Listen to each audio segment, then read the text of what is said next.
Bismillahirrahmanirrahim. Assalamualaikum warahmatullahi wabarakatuh. Jumpa lagi bersama saya Ridho Mulyadi. Di video kali ini kita masih sama belajar untuk mata kuliah pemrograman mobil lanjut ya. Untuk topiknya kesempatan kali ini yaitu integrasi layanan pihak ketiga ya. Pihak ketiga siapa itu? Orang ketiga bukan ya. Pihak ketiga ya dia yang akan memfasilitasi aplikasi kita untuk bisa menjalankan beberapa fitur yang ada di pihak ketiga itu ya. Beberapa aplikasi sudah sangat memang ya sekarang ini ya sudah aplikasi itu sudah sangat terhubung ya, atau memang sangat membutuhkan bantuan dari pihak ketiga ya. Kalau yang video kemarin atau video sebelumnya ya, mungkin bisa teman-teman lihat juga ada yang namanya autentikasi ya. Itu juga nanti kebutuhan terkait dengan pihak ketiga ya. Autentikasinya itu ke siapa sih autentikasinya gitu. Kalau misal kita nggak bisa membuat perangkat sendiri nih ya, memang ada kebutuhan untuk penggunaan layanan ya dari pihak ketiga. Nah, nanti gimana caranya ya, atau apa saja sebenarnya sih yang akan ada pada pengembangan dari aplikasi mobile ini ya. Jadi teman-teman ya, kita akan bahas bareng-bareng di sini. Oke, integrasi layanan pihak ketiga ya, di sini memungkinkan aplikasi React Native untuk memiliki fitur canggih ya, seperti notifikasi push up ya, push ya, kemudian pembayaran, analitik tanpa harus mengembangkan solusi dari awal ya. Notifikasi push ya ketika notifikasi push ini kan yang keren nih, jadi aplikasinya nggak dibuka nanti muncul notifikasinya gitu kan. Nah itu yang keren, yang memang semua aplikasi yang sekarang ya, apalagi aplikasi yang besar ya, itu yang besar itu dalam arti banyak penggunanya ya, itu sudah muncul notifikasi seperti itu hampir semua aplikasi gitu. Nah, untuk bahasan yang pertama kita akan bahas terkait dengan push notification ya. Jadi push notification yaitu pesan yang muncul ya di perangkat mobile teman-teman ya, baik posisi aplikasi dibuka ataupun tidak dibuka ya, aktif ataupun tidak aktif gitu. Nah, pesan pop up yang muncul di perangkat pengguna yang memungkinkan aplikasi berkomunikasi dengan pengguna, bahkan nah ini disampaikan ketika aplikasi itu aktif ataupun tidak aktif gitu. Nah, untuk keunggulannya memang meningkatkan retensi pengguna dan engagement, ya jelas nyaman sih ketika menggunakan aplikasi mobilenya, dan ini memang keuntungan dan keunggulan ya di pengembangan aplikasi mobile ya. Beda ketika menggunakan web ya, notifikasi kan harus dibuka dulu nih aplikasi webnya gitu. Nah kalau ini ya tinggal ditunggu aja gitu kan, nanti muncul notifikasinya baru dibuka aplikasinya. Nah kemudian mengirim pembaruan penting seperti pesan, penawaran, dan pengingat ya, macam-macam tuh bentuknya ya. Update nih, ada terbaru nih dari versi aplikasinya ya, silahkan bisa dilihat gitu kan, bisa jadi seperti itu. Atau malahan persetujuan, ini mau diupdate nih, ini ada versi terbaru, silahkan diupdate gitu. Nah penawaran ya bisa jadi yang macam-macam kalau bentuknya penawaran ya teman-teman ya. Ini yang ditawarkan ada fitur baru, ada layanan baru ya, nanti beda lagi nih untuk akunnya ya, atau untuk proses yang selanjutnya gitu. Dan reminder ya, pengingat ya, itu pasti nih ada notifikasi yang masuk untuk gampangnya kayak alarm ya, bunyi tuh alarmnya tuh, bentar lagi nih waktunya kegiatan apa gitu kan. Nah atau bentar lagi waktunya untuk ngapain, nah gitu ya, itu juga nanti bisa muncul menggunakan push notification. Nah untuk layanan dari push notification terpopuler ya, ini nggak asing juga teman-teman ya, ada Firebase ya. Beberapa pertemuan kita tuh, beberapa video kita juga bahas terkait dengan Firebase ya.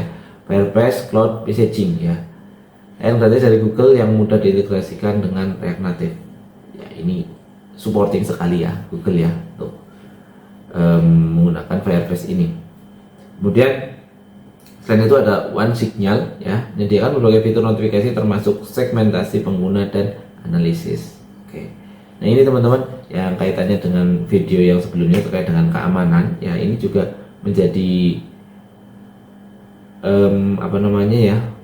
menjadi sebuah menjadi sebuah ini apa namanya, salah satu bentuk keamanan yang perlu diperhatikan oleh teman-teman ya. Jadi dengan menggunakan ini gimana sih untuk proses kesananya gitu kan. Nah, nanti apakah dalam proses itu aman, nah itu yang perlu teman-teman pastikan itu. Oke, kemudian ada implementasi push ini ya, implementasi push notification dengan Firebase Cloud Messaging ya. Pertama memang kita harus install dulu ya untuk React Native Firebase Messagingnya, kemudian konfigurasi Firebase Console dan tambahkan file Google Service.json-nya di Android ya, atau Google Service.info-nya di iOS ya, ke project yang nantinya dibuat. Nah, contoh codingnya seperti ini ya untuk mengkonfigurasi push notification ya di React Native menggunakan Firebase Messaging tadi.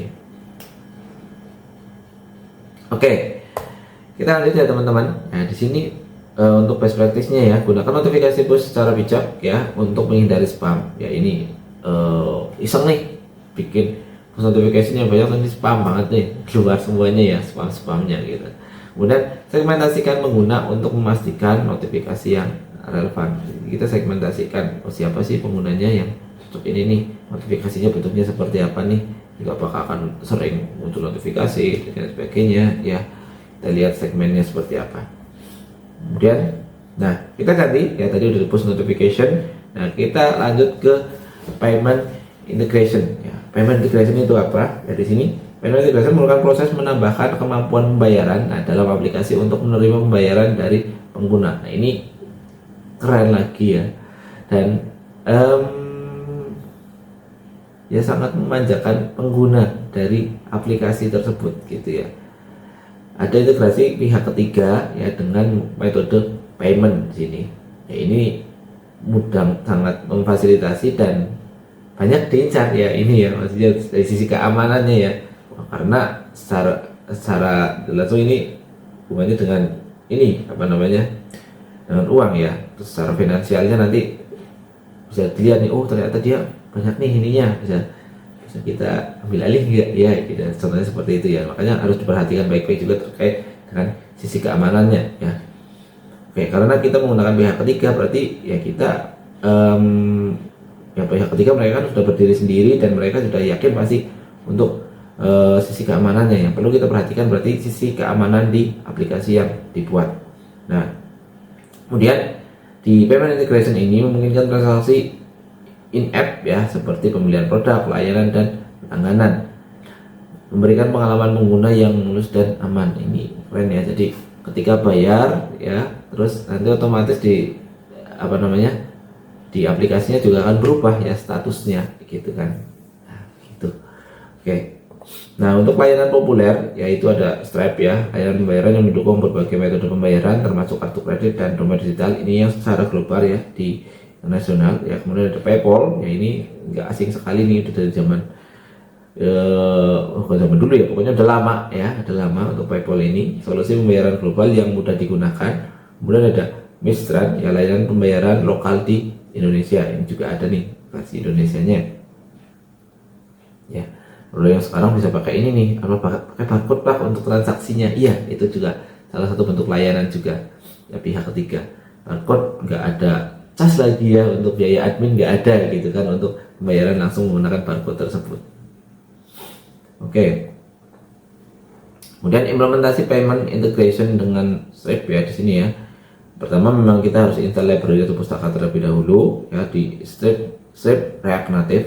Kemudian konfigurasi dengan akun Stripe dan tambahkan kunci API ke aplikasi. Nah ini ada mulai konfigurasi dan kunci API ya untuk melindungi dan atau untuk ya enggaknya mengamankan gitu ya dari konfigurasi atau dari API yang nanti akan berhubungan dengan payment integration ini. Contohnya seperti ini untuk yang Stripe ya. Secara best practice ya, pastikan data pembayaran ditransfer melalui koneksi yang aman ya. Ini disadap nih, diambil koneksinya. Nah ini perlu dicek lagi untuk secara koneksinya. Kemudian hindari penyimpanan atau menyimpan informasi kartu kredit di aplikasi. Gunakan tokenisasi yang disediakan oleh penyedia pembayaran ya. Itu adalah beberapa tips praktisnya ketika mengimplementasikan ini tadi apa namanya, payment gateway-nya, payment metode-nya ya. Nah, kemudian yang selanjutnya adalah analitik ya. Analitik adalah pengumpulan, pengukuran dan analisis data pengguna dalam aplikasi untuk memahami perilaku pengguna, penggunaan fitur dan metrik yang lainnya. Ini buat siapa? Ini berarti buat pengembang ya.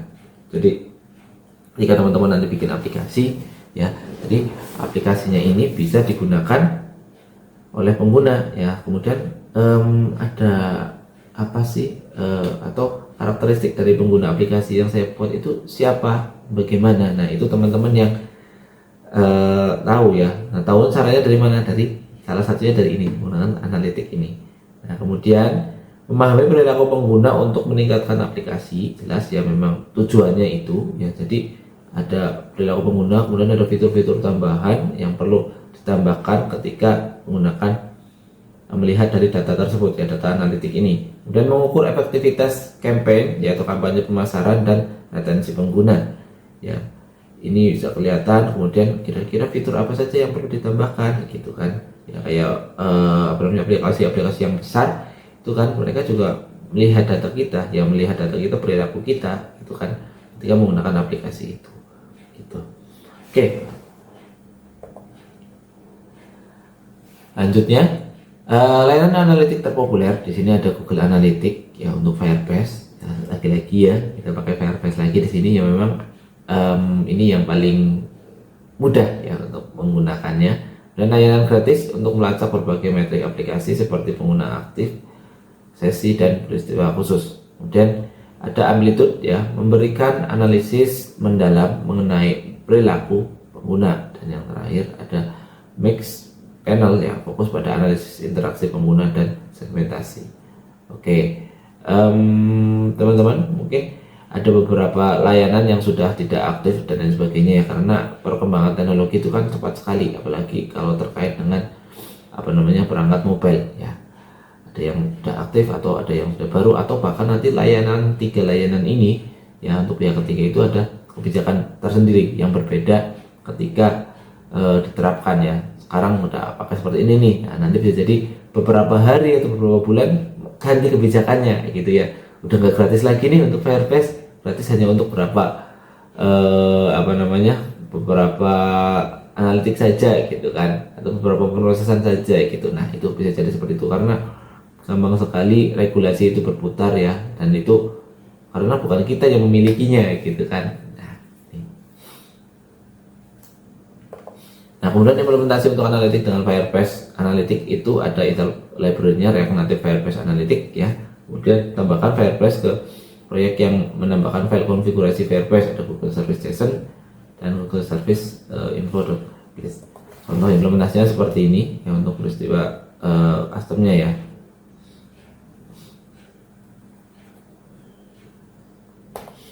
Oke, secara practice-nya untuk analitik ini ya, tentukan metrik penting yang perlu dilacak seperti mengimplementasikan analitik ya. Jadi apa saja sih yang akan digunakan, jadi nggak semuanya nanti dipakai ya. Ya seperti teman-teman mau bikin apa, misal bikin media sosial nih, sosial media, nah berarti biasanya dia suka gambar yang seperti apa ya. Oh, ternyata dia suka gambar yang seperti ini. Nah, nanti kan atau ya nanti itu menjadi sebuah data gitu kan. Oh, dia suka gambar apa nih, terus kemudian kebanyakan yang menyukai post tersebut genrenya perempuan atau laki-laki gitu kan. Nah, itu seperti itu teman-teman. Kemudian gunakan analitik untuk pengambilan keputusan berbasis data ya, seperti fitur apa yang digunakan pengguna atau kapan pengguna keluar dari aplikasi gitu. Oke teman-teman, kita akan coba langsung mengimplementasikannya ya. Jadi tadi sudah kita bahas secara teorinya ya, tapi nanti teman-teman silakan bisa mencoba juga ya secara praktikumnya bareng ya di komputer masing-masing. Nah, di sini misal mau bikin project baru ya, sama seperti ini aja, tahap-tahapannya masih sama ya teman-teman ya. X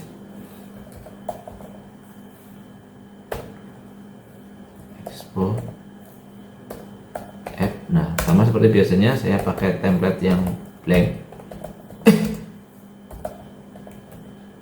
Kemudian nama projectnya C12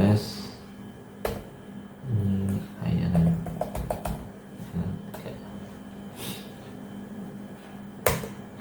Oke, ini ditunggu dulu teman-teman. Memang agak ya ini nggak terlalu lama sebenarnya. Apa ini?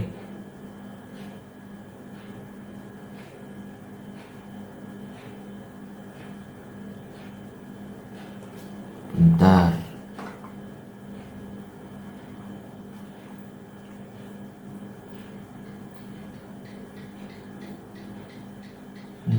Saya nggak mau ini.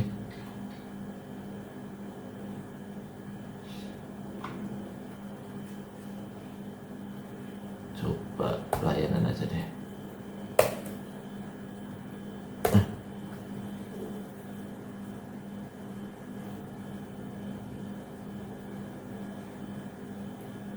Oh iya, sorry, salah nulis.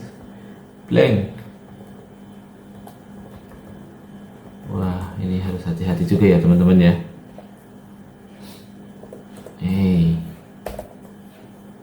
Nah, oke, ya tadi saya sempatnya ya langsung nulis aja, ternyata salah nulis ya, pel gitu ya, bukan blank ya tapi pel. Oke, jadi ya nanti ya alhamdulillah nih ini ya, jadi setiap kali salah juga akan kelihatan errornya seperti apa ya, biarpun nggak dalam bentuk user interface ya, dalam bentuk script aja ya. Ini juga sudah salah satu bentuk informasi yang mempermudah kita ketika mencari sebuah kesalahan di script yang kita tuliskan gitu teman-teman. Jadi nggak harus wah error gitu ya, cuma hanya notifnya hanya error saja, error code-nya error apa gitu kan, itu yang susah kadang kan. Kalau hanya mencari cuma error gitu kan, oh itu maksudnya error itu kenapa gitu. Oke, ya. Oke, udah jadi teman-teman ya, kita masuk ke projectnya CD PJ12 layanan pihak ketiga ya, layanan 3. Oke, kemudian kita coba buka di Visual Studio Code. Nah, sama seperti ini, kita coba di terminal ya, di terminal. Nah, kemudian kita lihat di ini, maaf jadi lupa, ini harusnya kita lihat dulu di modul praktikumnya. Nah, untuk praktikumnya setup Firepress di project React Native ya, kita menggunakan push notification Firepress-nya. Nah, ini ada ini untuk membuatnya ya. Terus yang di video kemarin saya sampaikan untuk init ya, beberapa video yang lalu, agak lupa video pertemuan keberapa ya, itu ada init itu informasinya bisa berlaku sampai dengan tahun ini ya, di tahun 2024 ya, akhir Desember tahun 2024. Nah, nanti udah enggak digunakan lagi. Dan jika mau pakai init di React Native ini, berarti nanti teman-teman harus menggunakan scriptnya memang beda ya, untuk garis perintahnya beda, dan nanti bukan ke kemana ya, pokoknya kayak ke community ya, jadi ada community sendiri untuk menggunakan yang init ini. Oke, kalau sudah kita install ini ya, dependensi untuk Firepress-nya, CM-nya, copy, kita jalankan di sini.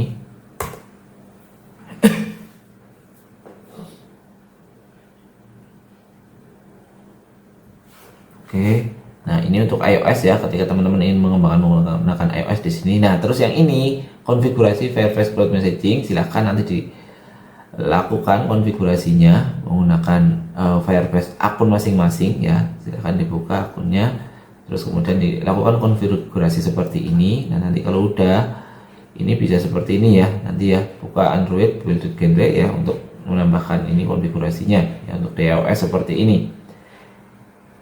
Sama juga pemilihan perizinan notifikasi di iOS seperti ini ya, nanti teman-teman bisa menyesuaikan jika mau pakai di iOS nih. Kalau enggak ya Android seperti itu dilewatin saja. Nah, untuk menerima dan menampilkan notifikasi post up seperti ini ya, ini ada scriptnya. Nah, dan menggunakan mengambil token ini, nah, nanti teman-teman bisa bikin projectnya juga seperti ini. Nah, kemudian nanti pengujiannya ini. Nah, untuk implementasi lengkap secara kodenya itu adalah seperti ini teman-teman ya. kita coba yang ini dulu, masih lengkap ya. Oke, sudah berhasil itu untuk instalasinya.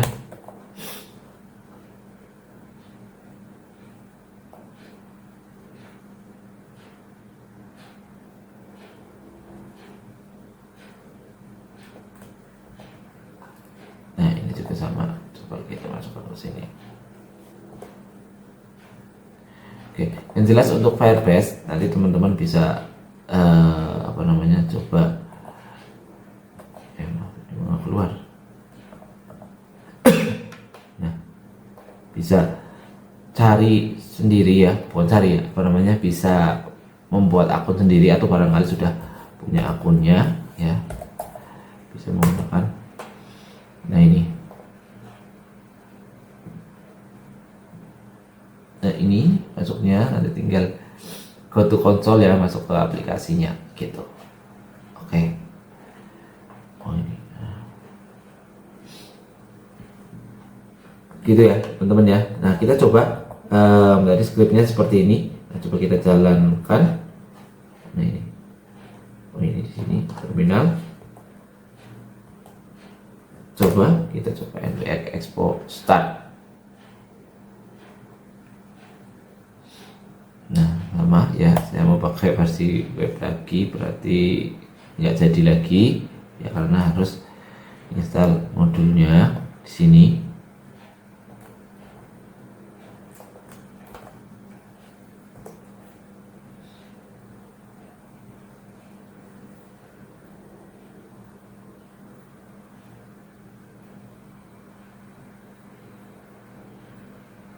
Sudah ya, kita jalankan lagi. Oke. Nah kita lihat hasilnya, tapi ini belum terkoneksi ke Firebase ya teman-teman ya, ini berarti memang belum ada apa-apa. Dan nanti tugas teman-teman yang menghubungkan antara aplikasi ini hanya break aja, ini nggak muncul notifikasi apa-apa. Dan juga ini speknya memang di perangkat mobile ya teman-teman, install Expo kemudian scan barcode-nya tadi ya, nanti biar bisa masuk di perangkat mobile ya. Silahkan dicoba untuk yang Firebase-nya, itu tinggal dikonfigurasi saja, kemudian nanti disesuaikan dengan modulnya ya. Nanti jika ada kendala, permasalahan, kita punya forum ya, silahkan manfaatkan forum itu untuk bertanya ya, untuk berdiskusi ya. Jangan malu-malu untuk bertanya, untuk memposting pertanyaan ya. Nanti terus kemudian jika ada yang memang perlu ditanyakan secara private ya, silahkan boleh ditanyakan secara private ya. Terus jika masih bingung lagi ya, nanti kita ada pertemuan secara langsung ya, kita bisa diskusikan, kita bisa pelajari bareng-bareng untuk pertemuan untuk permasalahan yang teman-teman alami ya, terkait dengan implementasi dari aplikasi mobile itu, atau implementasi dari ini pertemuan kali ini, implementasi untuk penggunaan dari layanan pihak ketiga. Oke. Kalau bicara tentang layanan pihak ketiga nanti memang panjang ya untuk implementasinya, apalagi kalau terkait dengan paymentnya ya. Jadi nanti harus buat akun dulu, ada perizinan dan lain sebagainya, karena kalau secara pembayaran itu sensitif sekali ya teman-teman ya, untuk informasinya dan untuk pemrosesannya. Oke teman-teman ya, mungkin cukup untuk video kali ini ya, semoga videonya bermanfaat dan teman-teman bisa mempelajari apa yang tadi saya sampaikan dan apa yang ada pada video ini ya. Kurang lebihnya saya mohon maaf, kita ketemu lagi di video selanjutnya ya. Wabillahi taufiq wal hidayah. Assalamualaikum warahmatullahi wabarakatuh.